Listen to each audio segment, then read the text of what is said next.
आइए सीबीएसई में सबसे जो इम्पोर्टेंट क्वेश्चन जो 2 मार्क्स और 3 मार्क्स में आते हैं, उन क्वेश्चंस को लेकर के बेस्ट टेक्निक और ईज़ी सॉल्यूशन को देखते हैं। ये क्वेश्चंस बहुत ही इम्पोर्टेंट है और ये frequently asked question in CBSE में आते हैं और ये सारे एनसीईआरटी में है और इनका पैटर्न आपको अगर पता ना हो, तो ये क्वेश्चन नॉर्मली बनते भी नहीं है और जब नहीं बनते हैं तो आपके 90% के जो सपने हैं, वो धीरे-धीरे छोटे होते चले जाते हैं। तो सबसे पहला काम करेंगे, जो पहला क्वेश्चन इसको हम सॉल्व करेंगे। ये जो क्वेश्चन है आपका, जो देख रहे हैं आप, क्या है? रूट अंडर, तो I is equal to suppose कर लीजिए कि रूट अंडर, बहुत आसान क्वेश्चन है, सिर्फ पैटर्न पकड़ना है आपको। इसमें क्या करना है आपको कि 10x को, रूट अंडर 10x को कॉमन लेना होता है। रूट अंडर 10x कॉमन लेंगे, ये हो जाएगा 1 प्लस, तो हम लोग cot x बोल सकते हैं, ठीक है? dx, ठीक है? अब क्या होता है इसमें, 10x को आप टी स्क्वायर सब्स्टिट्यूट कर लीजिए, पुट करना है। जब इसको पुट करेंगे आप, ये इसको जब डिफरेंशिएट करेंगे तो ये हो जाता है sec square x d x equal to 2t dt, और dx का जो वैल्यू होगा वो होगा आपका 2t dt upon sec square x, जिसको हम लोग 1 प्लस टेन स्क्वायर एक्स बोल सकते हैं, और 10x का वैल्यू टी स्क्वायर है, तो 10 स्क्वायर एक्स का जो वैल्यू होगा आपको पता है कि टी पावर 4 हो जाएगी, ठीक है? इसके बाद जो cot x हमारा है, cot x को हम लोग लिखते हैं 1 बाय 10x लिख सकते हैं, और इसकी वैल्यू होगी 1 बाय टी स्क्वायर। इन सब की वैल्यू को हम जब यहाँ पर रखेंगे, तो ये जो इंटीग्रल होगा वो हो जाएगा आपका root under t square 1 plus cot x को 1 बाय टी स्क्वायर लिख सकते हैं, डी टी अपॉन, ये 2t है, 2t dt upon 1 plus T power 4 हो रहा है। ये जो हो रही है, ये t हो जाएगा और उधर से t आपका मल्टीप्लाई हो रही है, t square 2 times of t square 1 plus 1 by t square, और ये हो रहा है आपका 1 प्लस टी पावर 4 dt। अब ये टी स्क्वायर को जब अंदर करेंगे आप, 2 बाहर कर लीजिए, ये हो जाएगा T square plus 1 dt upon 1 plus T power 4, और इसको लिखेंगे आप। इसमें सबसे, अब यहाँ से क्या है, थोड़ा सा पैटर्न चेंज होगा। इसमें क्या करना होता है कि टी स्क्वायर ऊपर से कॉमन लेना होता है, 1 प्लस ये 1 बाय टी स्क्वायर होगा dt, और यहाँ पर भी टी स्क्वायर आपको कॉमन लेना पड़ेगा। ये हो जाता है t square plus 1 by t square, ये टी स्क्वायर कैंसिल हो गई। अब यहाँ लिखेंगे आप 1 प्लस 1 बाय टी स्क्वायर, इसको लिखेंगे t square plus 1 by t square, क्योंकि यहाँ पर प्लस साइन है, तो -2 और +2 करेंगे, ठीक है? और dt, ये जो होगा आपका 2 टाइम्स, ये जो है 1 plus 1 by t square dt, और ये जो होता है t माइनस 1 बाय टी का होल स्क्वायर प्लस √2 का होल स्क्वायर हो जाएगा। I hope you understand. अब इसके बाद क्या करना है इसमें, अगला स्टेप में कि, ठीक है, अगला स्टेप में क्या कीजिए आप, t प्लस, अगला स्टेप में क्या करना है आपको, t माइनस 1 बाई टी को u लेना पड़ता है, और इसको u लेने से क्या होगा, इसका डिफरेंशिएशन करेंगे, t का 1, इसका माइनस 1 बाई टी का प्लस 1 बाई टी स्क्वायर हो जाती है, whole dt equal to du।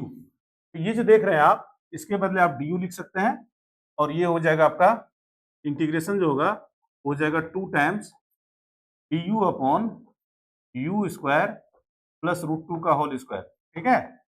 और ये जो फॉर्मूला होता है एक्स स्क्वायर प्लस ए स्क्वायर, ये होता है 1 by A tan inverse x bye A plus सी का फॉर्मूला होता है, आप ये जानते होंगे, ठीक है?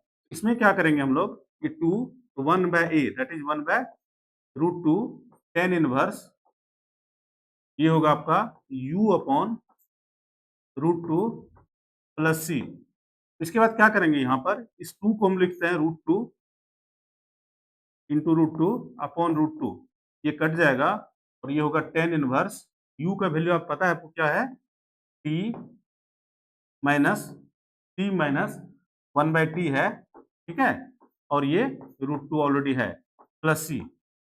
अब ये हो गया आपका √2 tan इनवर्स, इसको जब एलसीएम लेंगे आप, ये होगा T square minus 1 T √2 plus C. अब टी स्क्वायर का वैल्यू आपके पास क्या है, 10x है, उसको रखना है। ये हो गया √2 tan इनवर्स, ये हो गया आपका 10x माइनस 1, और ये टी की वैल्यू √10x होगा, तो √2 और √10x को एक साथ लिख लीजिए, ये होगा 2 10x, ठीक है, plus c. This is the required answer of this given history questions. I hope you understand. अब इसके बाद हम लोग क्या करेंगे, इसका दूसरा जो क्वेश्चंस है ये भी बहुत इंपॉर्टेंट है। इसमें आपको पता नहीं है क्या करना है, कैसे करना हो, किस पैटर्न का है, इसको हम इजी तरीके से सॉल्व करने की कोशिश करेंगे, ठीक है। क्वेश्चन आपके पास है कि integration of log x 1/log x का होल स्क्वायर dx। इसमें क्या होता है कि इसको आप इस पैटर्न में लाने की कोशिश करें, e power x fx plus f dash x, जो पैटर्न होता है इंटीग्रेशन ऑफ पार्ट्स में, इस पैटर्न में लाकर इसको हम सॉल्व करेंगे। सबसे पहला काम क्या करेंगे, जब इसका सॉल्यूशन करने जाएंगे हम, इसको पुट कीजिए, पुट log x को हम t मानते हैं। इससे क्या होगा कि x का वैल्यू जो होगा e पावर t हो जाएगा। जब इसको हम डिफरेंशिएट करेंगे तो dx को हम लिख सकते हैं e पावर t dt। तो इसमें i जो हो रहा है हमारा, वो होगा log ऑफ t हो जाएगा प्लस 1/t स्क्वायर, और dx जगह क्या लिखेंगे, e पावर t dt। इतना हो गया। अब देखिएगा कि इसमें एक जो फॉर्मेट होता है कि इसको इस तरीके से लिखिए, ये log e पावर t, यहाँ पर log t है। आप जानते हैं log t का अगर डिफरेंशिएशन जो होता है 1/t है, इसको आप क्या कीजिए, ऐड कीजिए, उतना ही माइनस कीजिए, प्लस 1/t स्क्वायर dt। अब क्या होगा, इसको अलग अलग करेंगे हम लोग, e पावर t, ये log t plus 1/t plus ये dt कर लीजिए, प्लस e पावर t, ये जो देख रहे हैं आप यहाँ पर minus 1/t plus 1/t square dt। ध्यान से देखिएगा, ये जो log t है इसका डिफरेंशिएशन 1/t होती है, और साथ ही साथ माइनस 1/t का जो डिफरेंशिएशन है प्लस 1/t स्क्वायर होगा। इसलिए इस पैटर्न में जब क्वेश्चन होता है तो इसको हम लोग लिखते हैं e power x fx plus c लिख देते हैं, ठीक है।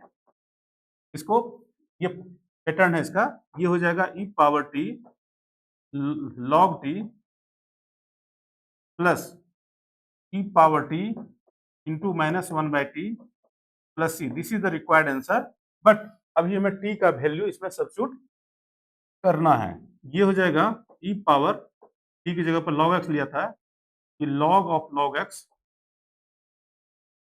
और ये हो जाएगा minus e power log x upon log x plus c। अब क्या होता है कि हमारे पास एक चीज आप जानते होंगे कि क्या होता है कि अगर e पावर log के साथ कोई फंक्शन है आपके पास, तो ये फंक्शन ही हो जाता है, ठीक है। ये रूल है, ये बहुत जगह काम आती है, ठीक है। यहाँ पर क्या करेंगे हम लोग, e पावर log x जो हमारे पास है, ये देख रहे हैं, ये हमारे पास x हो जाएगा, x into log of log x, ये i का जो वैल्यू होगा हमारा, ठीक है, और साथ ही साथ यहाँ पर ये x हो जाएगा minus x upon log x plus c। This is the required answer of this good and technical question. I hope you understand. अब इसके बाद जो क्वेश्चन हमारे पास है वो ये क्वेश्चन है, इस क्वेश्चन में किस पैटर्न, कैसे पैटर्न लाना है, दैट इज द इम्पोर्टेंट। और पैटर्न में आ जाएगी तो इस टाइप की कई क्वेश्चन होते हैं जो आप आसानी से कर सकते हैं, ठीक है। क्वेश्चन है आपके पास कि x पावर 4 माइनस x पर पावर 1/4 और अपॉन x5 dx को इंटीग्रेशन i मान लीजिए। सबसे पहला काम क्या करना है इसको, कि इसके अंदर से, ये जो देख रहे हैं ना, इसके अंदर से हमें x पावर 4 कॉमन लेना है। जैसे ही कॉमन लेंगे, इस जगह पर 1 हो जाएगी और इस जगह पर x अपॉन x power 4 that is -1 by x cube, और ये जो है दोनों पर पावर 1/4 होगा, ठीक है, अपॉन x पावर 5, ठीक है। अब ध्यान से देखिएगा, ये 1/4 जब दोनों में जाएगा, ये x बचेगा और ये 1 माइनस 1 बाय एक्स क्यूब पर पावर 1/4 dx, और ये x पावर 5, ठीक है। पे कटेंगे, इसका मतलब ये x पावर 4 हो गया। अब ध्यान से रखिए, देखिएगा, ये जो वैल्यू है 1 माइनस 1 बाय एक्स क्यूब, ठीक है, पावर 1/4 dx, और ये देख रहे हैं x पावर 4। अब क्या करना है, इसके अंदर जो वैल्यू है, इस वैल्यू को हमें क्या सपोज करनी है, यहाँ पुट करनी है, put 1 minus 1 upon 1 by x cube को हम लोग t देते हैं, ठीक है। t लेने से क्या होगा, इसको जब डिफरेंशिएट करेंगे तो इसका वैल्यू 0 होता है, 0 माइनस इसका वैल्यू क्या होगा, d upon dx, x power ये -3 हो जाएगा, इधर dt हो जाएगा, ठीक है। ये जो गया माइनस, ये हो जाएगा -3 x पावर -3 -1 ये dx इक्वल टू dt। इसका मतलब हो गया -1 plus 3 upon x power 4 dx equal to ये dt हो रहा है, ठीक है। और dx अपॉन x पावर 4 जो हो जाएगा वो dt अपॉन 3 हो जाएगा। इसको हमें यहाँ पर substitute dx upon x power 4 को क्या लिखेंगे, dt अपॉन 3, और ये t पावर क्या हो गया, ये हो गया t पावर 1/4, ये dt अपॉन 3 हो गया, ठीक है। अब इसके बाद क्या करेंगे हम लोग,